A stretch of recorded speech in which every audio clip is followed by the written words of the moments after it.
Nós estamos estudando a revista Nossa Fé, Vida no Presente Século. Hoje vamos estudar a lição 4, orar e confiar em quem? Leitura bíblica, 2 Reis, capítulo 20. Vamos fazer essa leitura. A revista fala de muitas coisas, né? Não é uma exposição do texto, mas é importante nós termos essa leitura. 2 Reis, capítulo 20, versos de 1 a 11. Vamos ler responsivamente.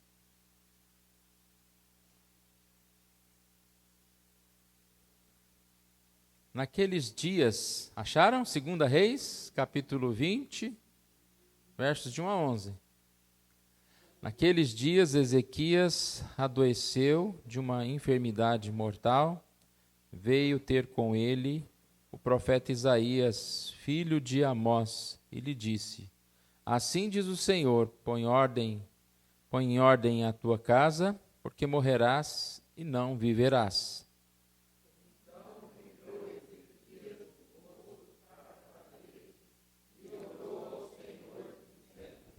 Lembra-te, Senhor, peço-te de que andei diante de ti com fidelidade, com inteireza de coração, e fiz o que era reto aos teus olhos, e chorou muitíssimo.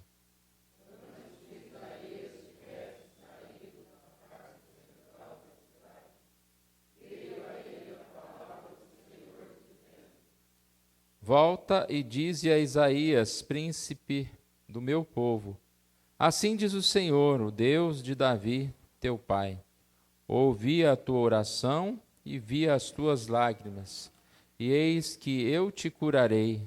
Ao terceiro dia subirás à casa do Senhor.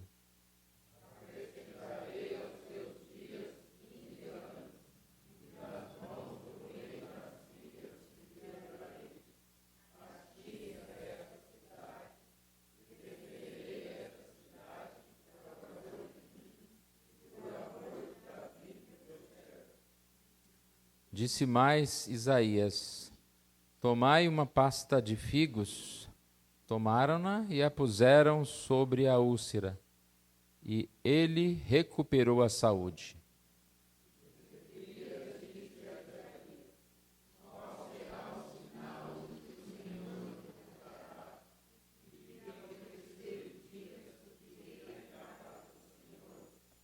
Respondeu Isaías: Ser-te-á isso da parte do Senhor como sinal, de que ele cumprirá a palavra que disse: Adiantar-se-á a sombra 10 graus ou os retrocederá?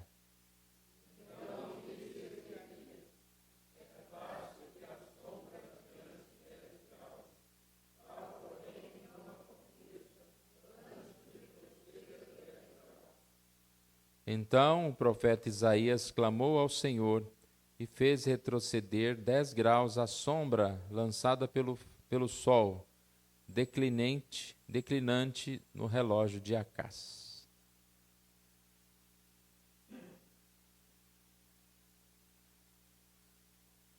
Orar e confiar em quem? A introdução aqui começa com uma pergunta. A oração pode mudar a vontade de Deus? E já temos a resposta: não. A verdade é que devemos orar segundo a vontade de Deus. Então não é a oração que muda a vontade de Deus. A oração ela é importante, e Deus nos deu esse privilégio de orarmos e que a nossa oração fizesse parte dos seus propósitos. Mas a oração ela não muda a Deus. A oração ela precisa ser conforme à vontade de Deus. À medida em que nós conhecemos a Deus, vamos conhecer a sua vontade. e nós vamos pedir segundo a sua vontade. E essa oração, esse pedido, ele assim vai ser atendido. Até mais ou menos o resumo de tudo aqui, que está aqui. Eu creio que os irmãos perceberam a complexidade, né? A revista trouxe muitas falas, mas o resumo está aqui, nessa questão, né, da vontade de Deus. Rapidamente, ele já colocou o exemplo de Ezequias aqui, explicando, né? Porque parece, nesse texto, que Deus mudou de vontade. Deus falou, olha, você vai morrer. Ezequias vai lá e ora, e Deus falou, então tá bom, vou te dar mais 15 anos. Deus mudou, não é? Aparentemente, é essa a ideia que se passa. No resumo aqui, ó, explicando essa questão, diz que Deus pretendia dar mais tempo a Ezequias e tinha determinado que ele se humilhasse e orasse. Em resposta, Deus concedeu o pedido do rei, mas esse pedido estava conforme a vontade de Deus. Isso faz parte do decreto divino e em nada abala a sua imutabilidade. Destaca o papel da oração no cumprimento dos decretos de Deus. Então vamos lá, mais uma vez. A oração, ela tem um papel, como usou a palavra aqui, né? Um papel no cumprimento dos decretos de Deus. A oração faz parte desses decretos de Deus também.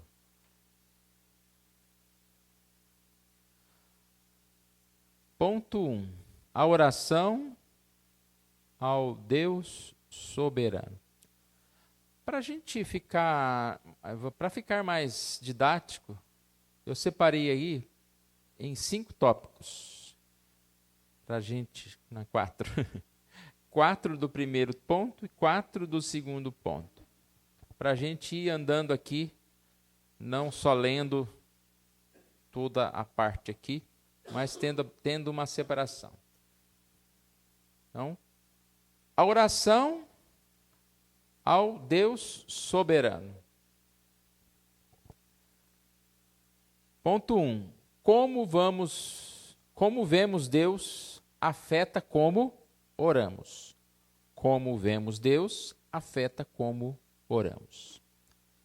É isso que diz aqui no comecinho, olha. A compreensão que uma pessoa tem da providência determina sua posição sobre a oração.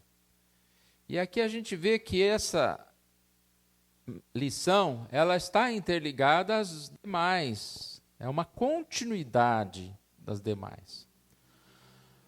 O que nós aprendemos em algumas das lições anteriores? Que existe o tal do deísmo, que é o Deus do controle remoto, Deus que decretou e as coisas andam sozinhas.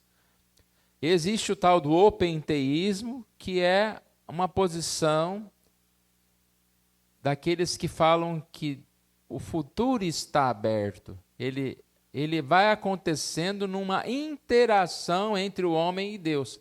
E como que acontece essa interação entre o homem e Deus? Na oração. Então, para estes, do tal do openteísmo, eles acreditam que, à medida que nós vamos orando, Deus vai mudando para cá, mudando para lá os acontecimentos, e no final vai dar certo, né? Não tem como dar certo isso. Não tem. Por isso que esse primeiro tópico fala que como nós vemos Deus, ou seja, ou como nós compreendemos a doutrina da providência, vai determinar nossa posição sobre a oração. Existem duas visões, então. A visão daquele que diz que Deus não conhece o futuro e depende das escolhas das pessoas. Essas pessoas, quem pensa assim, a sua oração é como se fosse para dar uma ajudinha, né? Vou ajudar a Deus. A minha oração vai ajudar a decidir, a Deus decidir o que vai fazer. E já que ele muda de ideia. Agora, como nós vemos, é a segunda forma, né? A visão, acreditamos que é correta, é que Deus é soberano, Deus conhece o futuro, mas mesmo assim a oração é real, eficaz e importante, porque Ele estabeleceu que age por meio das orações do seu povo. Então, Deus é soberano. Ele não vai mudar. Mas as orações, quem mandou nos orar? Foi a própria palavra, o próprio Deus. E a oração é dita na palavra que ela tem resposta, ela é respondida. Então, irmãos, nós entendemos essa necessidade, né, constantemente de estar orando. Que é o que nós vamos ver aqui. A ideia é orar conforme a vontade de Deus. Esse ponto 2, Deus muda de ideia, o caso de Ezequias.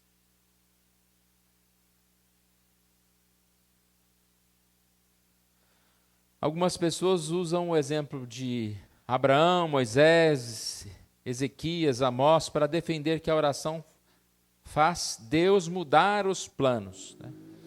Então aqui tem, né, vários exemplos aqui. Nós não vamos lê-los agora, mas vamos atentar para o texto de Ezequias, que foi a nossa leitura principal.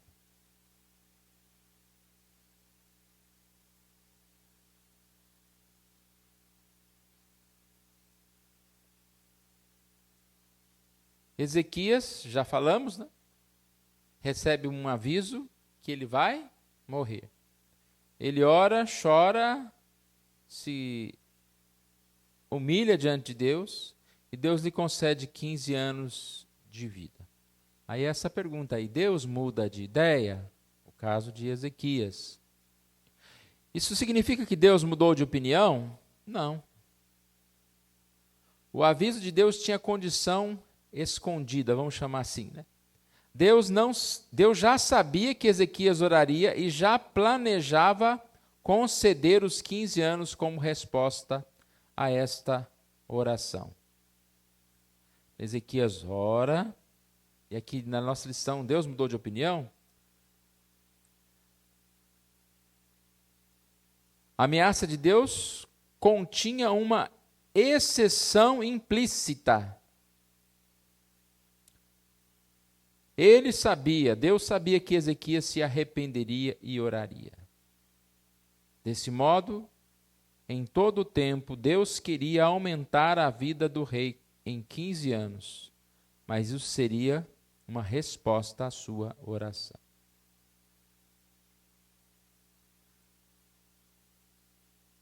Aqui nós temos como exemplo, vamos dizer, como prova de que Deus não mudou de ideia, o caso de seu filho Manassés. Então, o que apoia que Deus não mudou de ideia? O que tem a ver o caso de Manassés? Aqui diz o texto que Manassés tinha 12 anos de idade, tornou-se rei em lugar de Ezequias. Ou seja, Manassés foi concebido durante 15 anos, durante os 15 anos de extensão da vida de Ezequias. Se Ezequias tivesse morrido, Manassés não teria existido. Se Manassés não tivesse existido, Deus teria mentido. Por quê? Porque Deus fez uma promessa a Davi. Nunca faltará sucessor ao trono de Israel. Então Deus não mudou de ideia, os seus planos continuavam o mesmo. Se Ezequias morresse, poderíamos dizer que Deus assim mudou de ideia, que não foi o caso. Então esse é o exemplo dado aqui. Eu fico tentando pensar, né, às vezes a gente corre o perigo de falar alguma coisa errada nos nossos pensamentos. Mas é mais ou menos assim, vamos ver. Deus fala para você, olha, se você continuar nesse caminho, você vai morrer. E essa palavra tem um peso, não tem? Por que Ezequias não morreu? Então, por causa da sua oração. Mas por que Ezequias não morreu? Porque ele teve uma mudança de atitude. Ele teve um arrependimento. Então, basicamente, a gente pode dizer isso para muita gente, né, que está aí perdida no mundo. Você continuar nessa onda sua aí, de drogas, de não sei o quê, você vai morrer. Certamente morrerás. Aí a pessoa arrepende, muda de vida. De certa forma, aquilo ali, falar que você morrerá, não necessariamente você está fazendo essa afirmação que vai acontecer essa morte. É se continuar isso. Mas o que impediu a morte de Ezequias? Seu arrependimento, a sua contrição. Então, por isso que a gente fala que Deus é como se tivesse dado este alerta para Ezequias, mas ele, assim, teve um posicionamento. Queremos fazer uma pausa aqui? Ou alguém quer nos ajudar aí? Dar algum exemplo? Fique à vontade. Os microfones estão meio... Thales, tira essa coisa do áudio de cima Isso, porque eu acho que está dando interferência. Levanta as antenas aí, parece que eu não levantei as antenas. É muita coisa para fazer. Daniel, pode falar. Podemos pegar esse princípio de estar sempre em oração, para que possamos entender a vontade de Deus. Seria certo. Essa linha de raciocínio dentro dessa lição e dentro da nossa conduta. Eu acho que a gente pode ampliar o que você está falando. A gente precisa estar sempre em comunhão com Deus, porque aí nós vamos estar sempre orando conforme a vontade de Deus, e a gente vai ter esse prazer de sempre ouvir a resposta de Deus. Por exemplo, se nós oramos, Pai, abençoa a igreja que vai se reunir hoje cedo, que ela possa estar de portas abertas, que os irmãos estejam lá. Essa não é uma oração conforme a vontade de Deus? E ela está acontecendo, não está? Nós estamos de porta aberta, os irmãos estão aqui. É da vontade de Deus. Mas a gente nunca pode esquecer que foi também fruto da nossa oração. A nossa oração teve importância nisso. Lembrei do bazar, né? A gente ora pelo bazar. A gente vai, não vai orar mais, não, a gente já sabe que vai dar tudo certo, porque as pessoas vão vir mesmo. Fulano vai doar, o outro vai ajudar. Vou parar de orar. Eu não vou parar de orar. Porque a certeza está em que isso é da vontade de Deus. Deus quer que a gente esteja fazendo. Mas eu continuo orando. Porque Deus usa a minha oração para que isso aconteça. Então é interessante essa ideia. Quando a gente continua a orar conforme a vontade de Deus, as coisas vão acontecendo. Mas porque Deus está mudando de ideia? Deus não ia abençoar o bazar, mas eu orei e Ele abençoou? Não, não é isso. Mas é difícil a gente entender isso. Não é fácil. Quer complementar? É mais ou menos isso? É dentro disso. Eu estava agora lembrando aqui, Jesus orando, né, no Getsemane. Uhum. Né, é uma condição interessante, porque a gente sempre ora querendo alguma coisa. E Jesus ora, afasta de mim esse cálice, mas faça-se a tua vontade. Em muitas orações que nós fazemos, depois que a gente termina, a gente fala, mas será a vontade do Senhor mesmo isso? E aí eu sempre volto, né? Eu vou falando que eu vou lembrando, senão acaba passando e eu esqueço. Eu sempre volto àquela ideia, o plano maior. A gente está enxergando aqui, mas a gente não enxerga o plano maior. Então, tudo que vai acontecer aqui tem a respeito com o acontecimento do plano maior. A oração de Jesus, afasta de mim esse cálice, ia libertá-lo da morte, mas ia colocar o restante no inferno, vamos dizer assim, né? Então, qual que é o propósito maior de Deus? Era a salvação? Por isso, a morte de Jesus não foi algo ruim. E a gente vai perceber sempre isso. Alguém quer falar?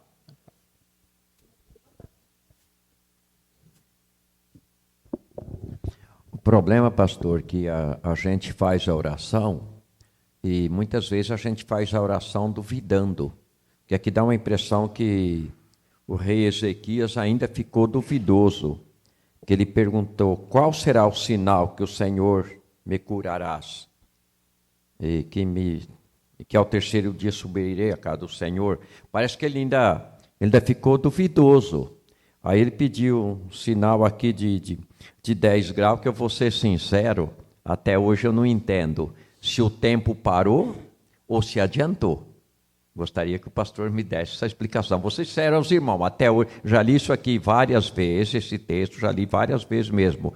E até hoje eu fico numa dúvida, se o dia parou, aumentou ou diminuiu.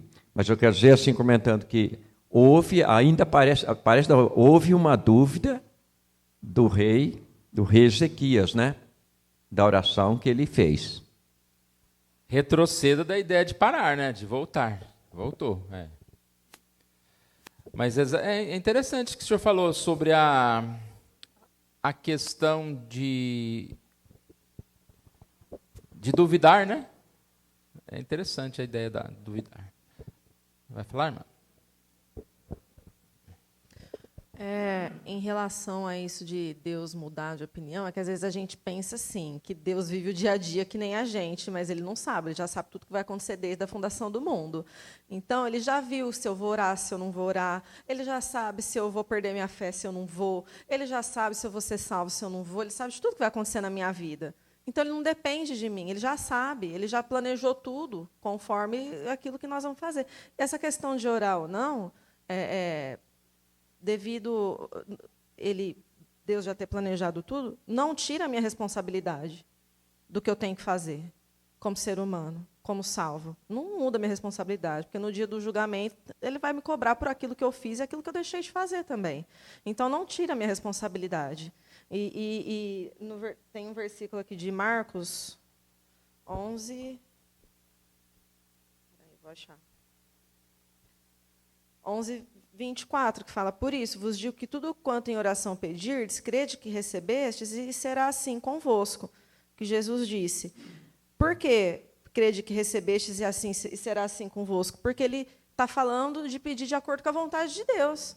Quer dizer, se eu peço de acordo com a vontade de Deus, que nem o senhor falou, eu peço que a igreja cresça, isso vai contra a vontade de Deus? De jeito nenhum. Então, você pode orar crendo que você já recebeu. Né? E o fato dele saber de tudo, da eternidade, saber de tudo, não tira a minha responsabilidade de orar. Até porque é a maneira de eu ter intimidade com Deus também.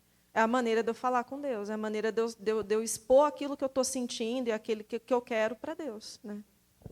E como você disse que tudo faz parte dos planos de Deus, até a nossa oração estão dentro dos planos de Deus. Elas fazem parte dessa história de Deus. O que a gente não pode aceitar é essa visão aqui, né, da doutrinária de um Deus que fica mudando de ideia.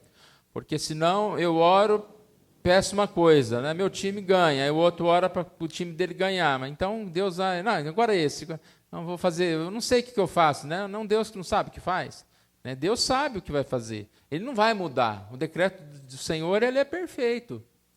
Aqui é igual aqueles filmes que a gente assiste, né, de passado e futuro. A pessoa vai lá no futuro ou no passado, muda uma coisa, aí altera toda a história e vira aquela bagunça.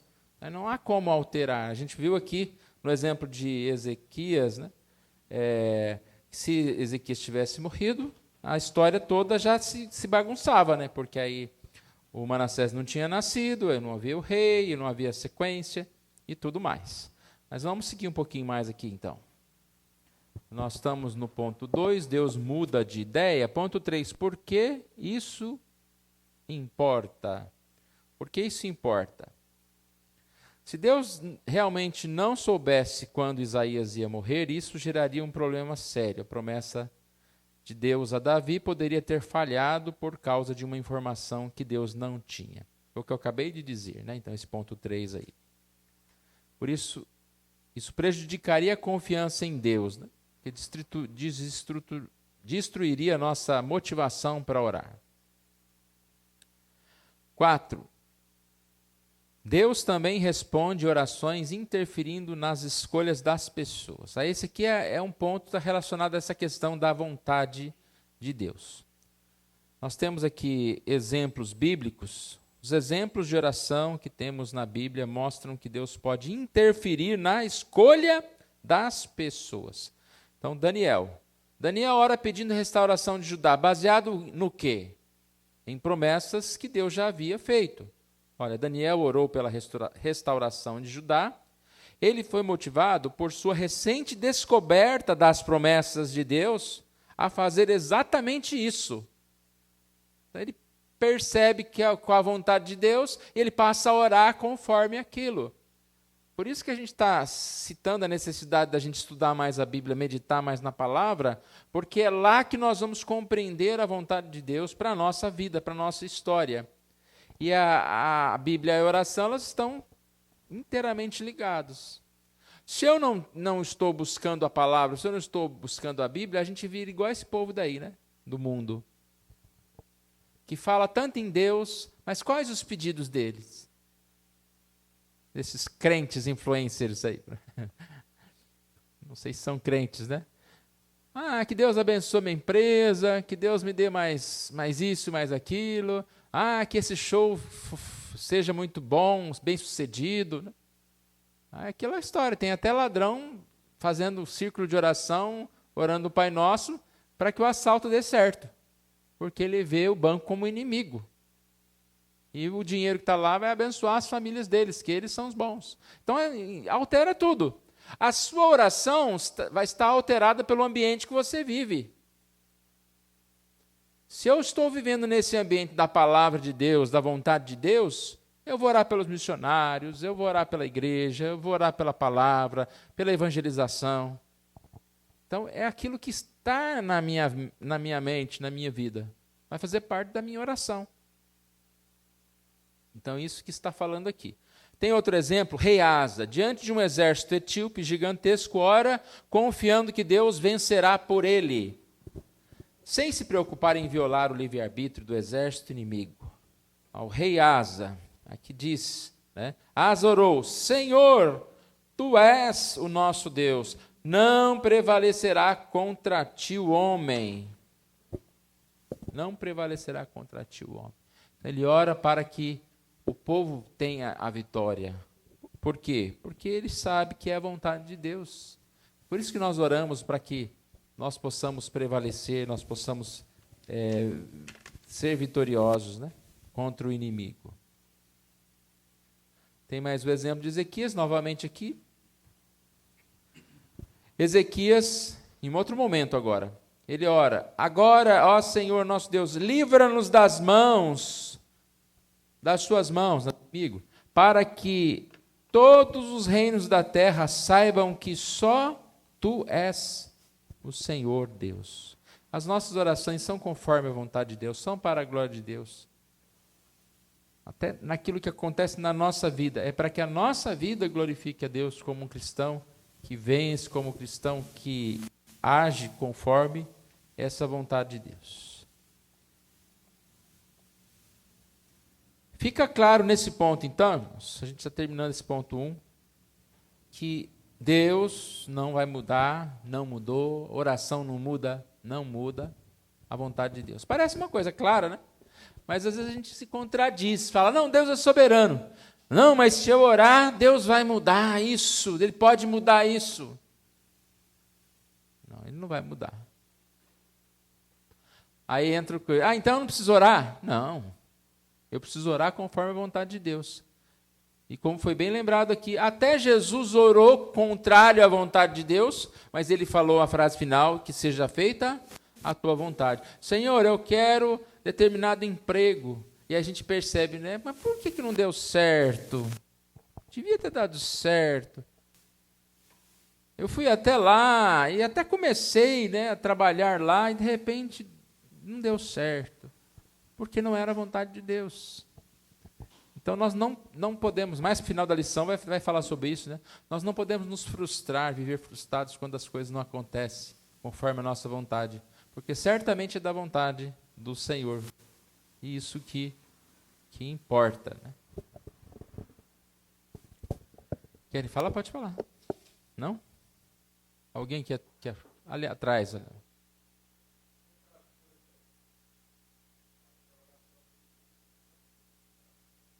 Certo. Assim, que a pessoa está enferma.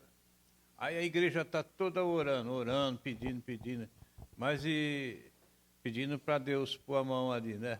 E a pessoa morre. Aí é onde prevalece a vontade de Deus e a oração de todo o povo não surtiu nenhum efeito, nada para Deus. Então, são casos que nós oramos de acordo com... Lá no final da lição, ela fala que existem duas coisas. Deixa eu ver se eu encontro aqui. Peraí.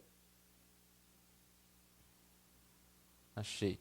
Vontade revelada e vontade decretada. Nós oramos pela vontade decretada. É o que nós entendemos, que Deus quer que o seu servo se cure, que Deus quer que a gente consiga um emprego, que é o exemplo que eu dei há pouco. Nós oramos baseado nisso. Jesus orou, afasta de mim esse cálice. Mas, acima dessa vontade, digamos assim, vontade revelada, tem a vontade decretada. Os propósitos de Deus nos acontecimentos. Esses não pertencem a nós. É usado o versículo de Deuteronômio 29. As coisas encobertas pertencem ao Senhor, porém a nós as reveladas. Essas reveladas é o nosso pedido. Senhor, ajude, abençoe, dê saúde para tal, me dê isso, faça aquilo. Agora, quando não acontece, mais uma vez, não é que a oração ela não teve efeito, mas é que a oração não era conforme a vontade de Deus. E quando uma igreja ora, ela tem que fazer como Jesus. Pai, nós temos lá um enfermo, nós pedimos que o Senhor cure ele, mas que seja feita a sua vontade. Então, quando Deus não responde essa oração da igreja, é porque nós não oramos conforme a vontade. Mas também ninguém vamos juntar a igreja e começar a orar, o Senhor que leve o irmão, né? A igreja reunida orando para levar o irmão, né? Ninguém vai fazer isso. Mas pode ser que em alguns determinados momentos essa seja a oração correta e nós fazemos a errada. Tem irmãos que ser levado é muito mais abençoado do que ficar, né? Para ele, para a família, para todo mundo, né? Para a igreja.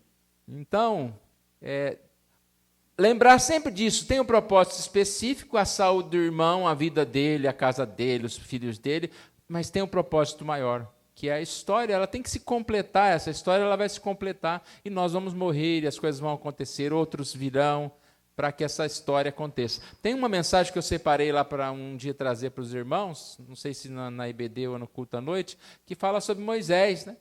Moisés orou para que ele pudesse ver a terra prometida, ele foi proibido de ver. E a gente pensa, nossa, mas por quê, né? Aí lá tem os pontos, lá por quê. Mas no final, Moisés não viu a terra prometida, mas ele foi para onde? Para a verdadeira terra prometida. Ele viu algo muito melhor, que foi estar com o céu, nos céus.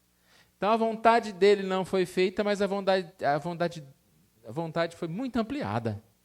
E a gente vê que isso acontece, né? Quando a gente pede alguma coisa e não dá certo, o que deu certo é muito melhor do que a gente estava pedindo. E às vezes a gente insiste em pedir coisas, mas que não vão acrescentar, não serão bons para nós. Então a vontade de Deus sempre é boa, agradável, perfeita, melhor do que a nossa. Cabe-nos conhecer essa vontade para que a gente cada vez mais esteja orando conforme a vontade de Deus e entendendo assim. Fala, se o Paulo vai falar. Traz o microfone que eu estou gravando. Hoje nós estamos sem internet na igreja, trocaram um poste aqui, então a transmissão não existe, mas eu estou gravando ali, depois eu coloco na internet. Ô pastor, Deus responde todas as nossas orações, mesmo Sim. aquelas que não dão certo, Ele está respondendo que não é isso. Os planos dele não estão naquilo que eu pedi. É que nem o senhor fala, pede, no fim, se for da vontade do Senhor. Né? Então, por exemplo, temos lá em casa, tem uma amiga lá, que ela faz as coisas, ela teve ela casou faz um tempo já, e estava com problema. Eu disse para ela, você orou antes disso? Ela falou, não. Eu falei, então você arriscou, né? E como não deu certo mesmo. Então e as pessoas quando fazem as coisas e não dá certo, eles falam assim, foi a vontade de Deus. É isso que eles falam. Mas a vontade de Deus para nós é a melhor. Mesmo quando aquilo que eu peço. Eu peço sempre uma sobrinha minha, que ela é autista. E é um autista bem sério dela, né? Mais quase 30 anos.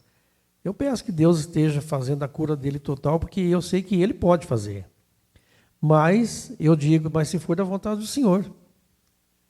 Porque a vontade dele é que prevalece. E ele dá todo o sustento necessário para o meu cunhado, que é o pai dessa menina, que só ele que cuida, né? Deus dá o suporte para ele necessário, para que ele possa estar ajudando, estar fazendo as coisas para ela.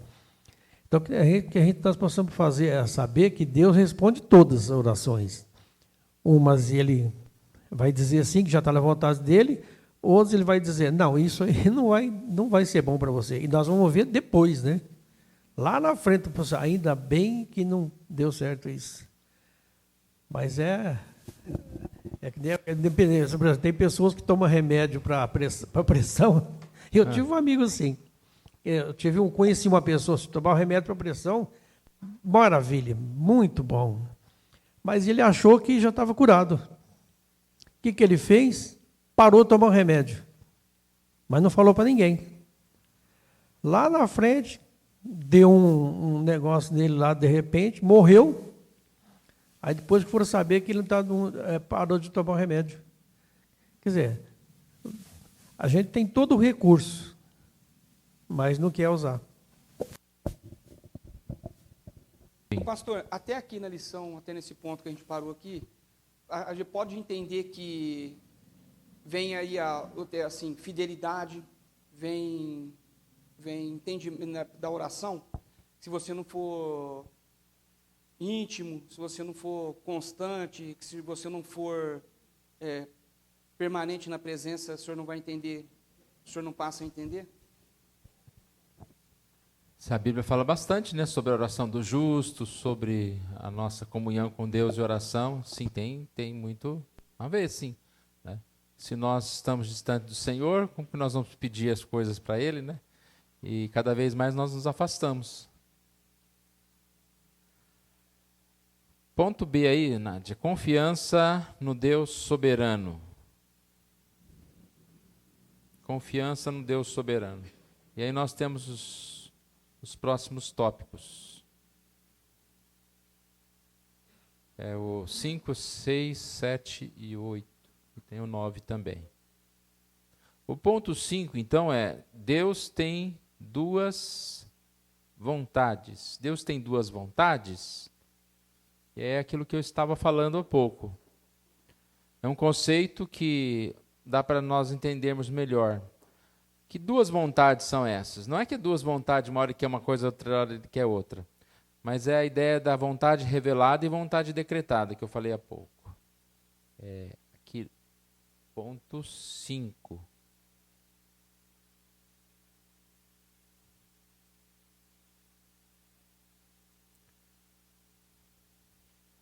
Pode uma pessoa ser genuinamente livre se suas ações forem de alguma maneira determinadas por Deus?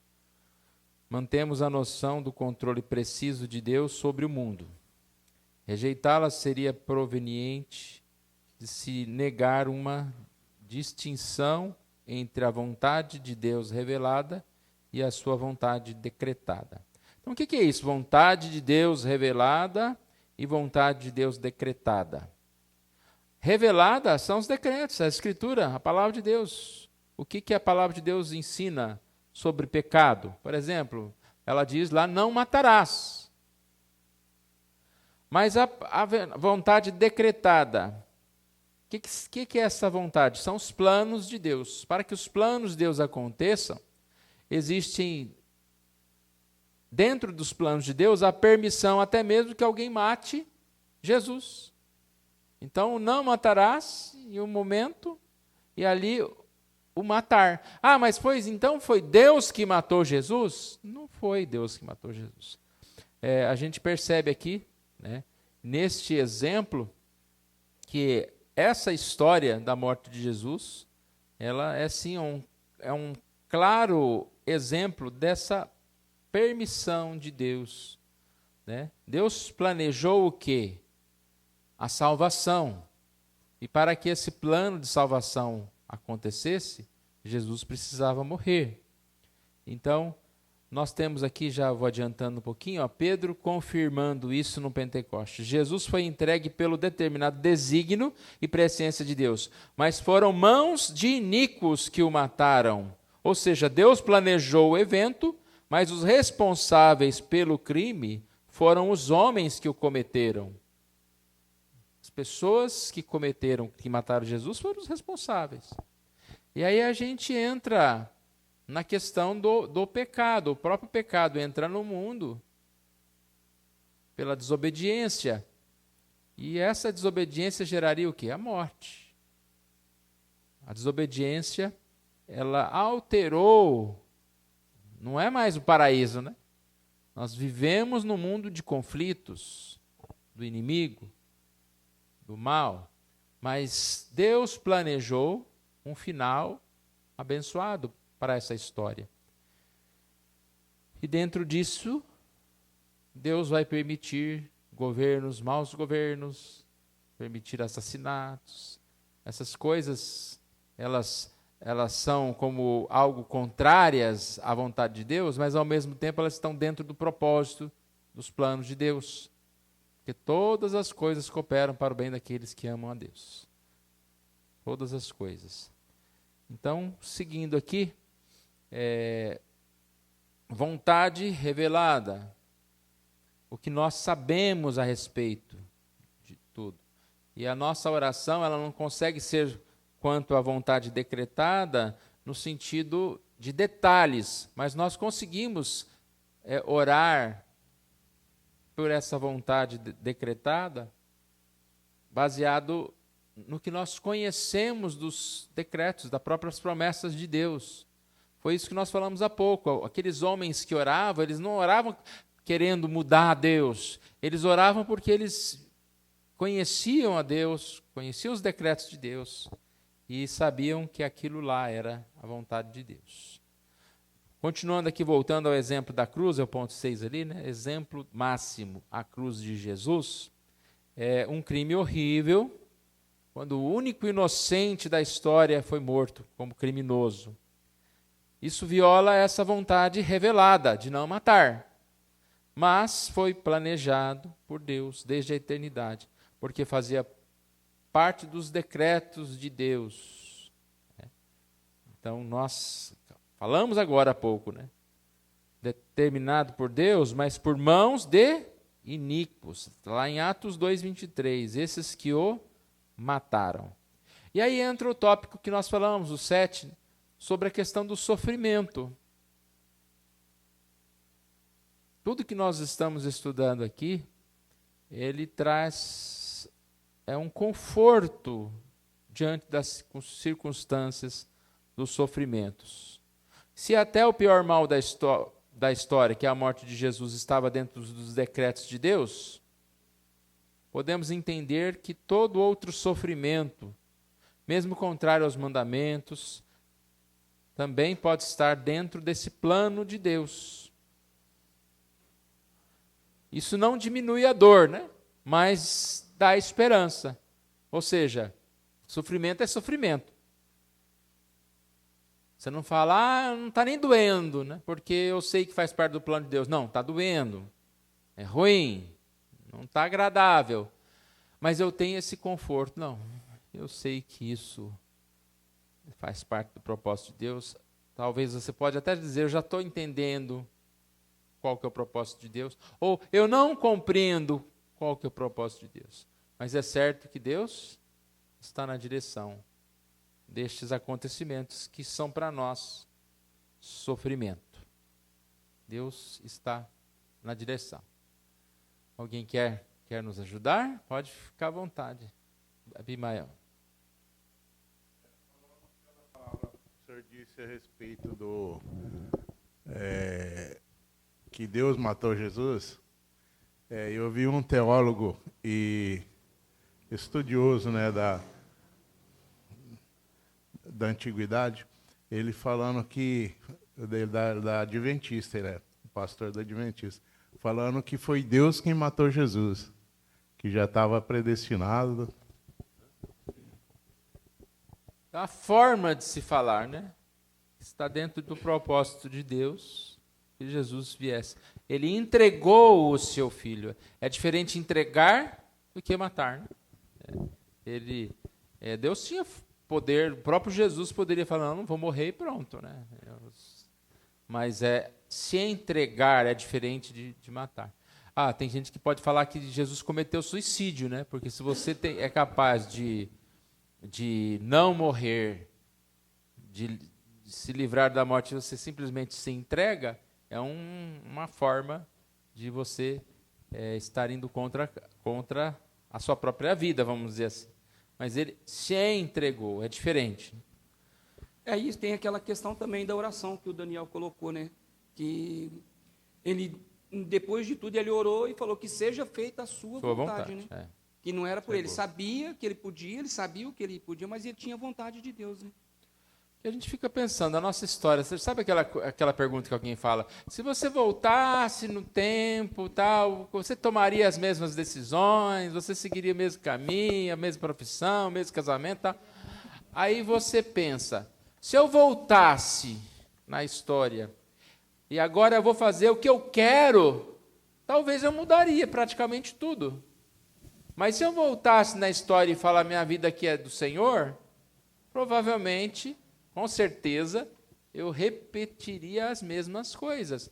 Porque a vida nossa não é para o nosso agrado. A gente faz um monte de coisa que não é do nosso agrado, não é da nossa vontade. Mas a gente faz porque é da vontade de Deus.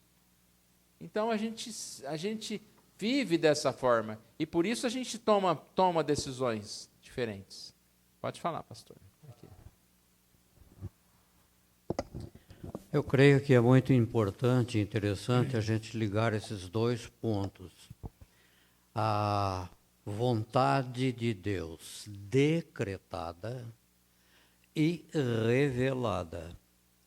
Porque Deus, desde o princípio, decreta e cumpre todas as coisas. Agora, a igreja, agora eu já vou puxar mais para o nosso tempo.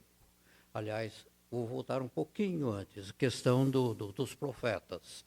Os profetas criam da vontade de Deus, tanto é que eles revelavam a vontade segundo a vontade de Deus. Então, agora para a igreja deve viver com um sentido de olhar em termos futuros, que se a vontade decretada foi revelada, nesta revelação e nesse decreto é claro, indiscutível, a volta de Cristo Jesus. E diante disto, a igreja deve estar se preparando. Aí vem o ponto essencial para a nossa vida diária, a oração, como já foi bem colocada, como o pastor o fez. Então, diante disto, nós vivemos dentro de dois aspectos da vontade, não das vontades de Deus, mas da vontade de Deus. E, inclusive, para uma preparação da igreja, aguardando a vontade que será cumprida também com a volta de Cristo Jesus. Certamente. Deus tem os seus planos, né? Sua vontade a cada dia. O ponto 8 aqui, Catecismo de Wittenberg.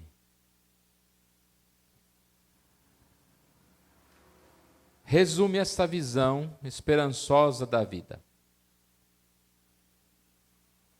Qual é o seu único consolo tanto na vida quanto na morte? O único consolo na vida e na morte é que eu, com o corpo e alma, tanto na vida como na morte, não pertenço a mim mesmo, mas a meu fiel Salvador Jesus Cristo, que me livrou de todo o poder do diabo, fazendo satisfação inteiramente por seu sangue precioso, por todos os meus pecados, e me guarda de tal maneira que, sem a vontade de meu Pai celestial, nenhum só fio de cabelo pode cair da minha cabeça. Antes é necessário que todas as coisas cooperem para a minha salvação. Por isso também me assegura, por seu Espírito Santo, a vida eterna e me faz pronto e equipado para viver diante de sua vontade. Em resumo, eu pertenço a Deus, não pertenço a mim mesmo. Pertenço a Jesus que me resgatou e me guarda. E tudo o que acontece, né? Nem um fio de cabelo cai da minha cabeça sem a vontade do Pai. Tudo coopera para a minha salvação. Tudo coopera para a minha salvação. Essa é a visão que nós temos, né? A confiança que nós temos em Deus. Como conclusão, a vida cristã saudável nasce de uma doutrina correta. Primeiro, entender quem é Deus e, depois, viver de acordo com isso, que é a prática. Fundamento e prática. É o padrão usado por Paulo em suas cartas. Romanos 1, Romanos 12. Se nossa visão de Deus diminui, nossa vida espiritual também diminui. Então, isso aqui da conclusão se resume nessa frase, ó. A crença correta conduz à vida correta. A crença correta conduz à vida correta, incluindo a oração correta, né, que é o nosso tema principal aqui. Se nós temos uma vida, uma crença correta, cremos num Deus soberano, a nossa oração ela vai ser diferente. E é interessante que nós estamos estudando paralelamente o livro de Tiago, né? E na semana passada era bem essa passagem que vós que vão para tal lugar, viajaremos, compraremos, ano que vem faremos isso, aquilo. O Tiago chama aqueles de arrogantes. Jactais das vossas arrogantes pretensões.